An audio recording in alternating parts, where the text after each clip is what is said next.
Sabe, no mundo animal também existe uma lista de mais procurados. Só que não estamos falando de criminosos que a gente consegue ver. Estamos falando de inimigos invisíveis, agentes microscópicos que agem nas sombras e causam doenças terríveis. Hoje, a gente vai abrir esses arquivos e dar uma olhada nessa galeria de patógenos. Pensa bem, à primeira vista parecem problemas totalmente diferentes, né? Afetam bichos diferentes, em lugares diferentes. Mas, então, o que é que conecta esses casos tão conhecidos? A resposta para essa pergunta é o que vai guiar a nossa investigação de hoje. O elo secreto é exatamente este. Todas elas são obras de membros de uma famosa, ou melhor, infame, galeria de patógenos. Cada um tem seu jeitão de agir, seu modus operandi, mas uma coisa todos têm em comum: são especialistas em causar problemas. Então, vamos mergulhar nisso e conhecer o nosso primeiro suspeito.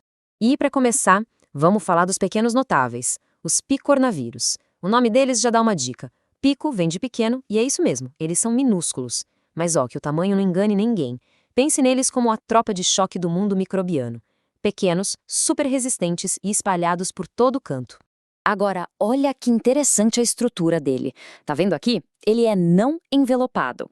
O que isso quer dizer? Bom, a maioria dos vírus tem uma capa de gordura que os protege. Esse aqui, não. Ele é casca grossa por natureza. E isso o torna incrivelmente resistente no ambiente. Ele aguenta desinfetante, mudanças de acidez, coisas que destruiriam outros vírus mais frágeis. É um verdadeiro osso duro de roer. E claro que toda essa resistência se traduz num impacto gigantesco. A ficha de antecedentes dele é longa, mas vamos focar em um gênero em especial, o apstovírus, o responsável pela febre aftosa. Essa doença é um pesadelo, tão contagiosa que pode simplesmente paralisar o comércio internacional de carne, causando perdas econômicas absurdas e exigindo um controle super rígido no mundo todo. Seguindo na nossa lista, a gente chega numa família que infelizmente ficou bem famosa nos últimos anos. Com um visual todo característico que lhes dá o nome, com vocês, os coronavírus, os assassinos coroados. E essa imagem aqui ilustra perfeitamente o porquê desse nome. Corona, em latim, significa coroa. E se a gente olha bem de perto, dá para ver umas pontinhas saindo da superfície do vírus, os tais peplômeros. Elas formam essa espécie de coroa, sabe? E o pulo do gato tá aí. São justamente essas pontinhas que o vírus usa como se fossem chaves mestras para invadir as células do hospedeiro. O que realmente impressiona nessa família é a versatilidade. Eles não se limitam a um tipo de alvo, não. Atacam desde gatos, causando a peritonite infecciosa felina, que muitas vezes é fatal, até as aves de criação, com a bronquite infecciosa, que bagunça toda a produção de ovos. E claro, alguns membros, como os beta-coronavírus, têm essa capacidade de pular entre espécies, ligando a saúde animal diretamente a nós.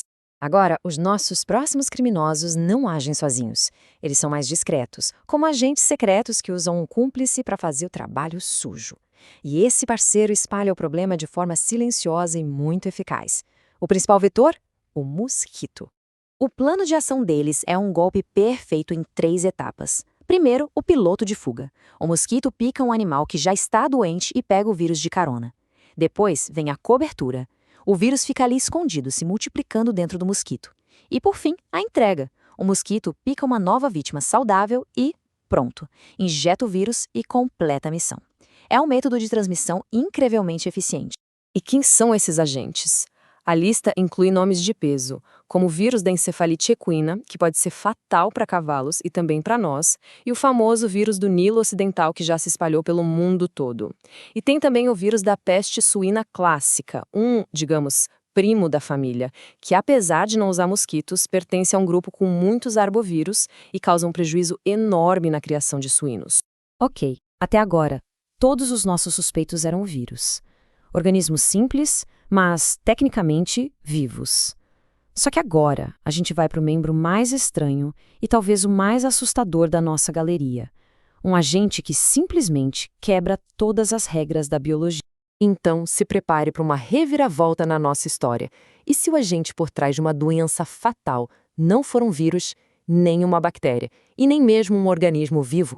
Esse é o prion, e ele é basicamente uma proteína. Uma proteína normal chamada PRPC, que todo mundo tem no corpo. O problema começa quando uma delas, por algum motivo, se dobra do jeito errado, se transformando numa PRPSC. Essa versão renegada funciona como um molde do mal. Quando ela encosta nas proteínas normais, elas as forçam a se dobrarem também do jeito errado. É uma reação em cadeia, um verdadeiro efeito dominó que vai destruindo o cérebro. Essa comparação aqui deixa a diferença bem clara. Um vírus tem um manual de instruções, o seu material genético. Ele precisa invadir uma célula para se replicar.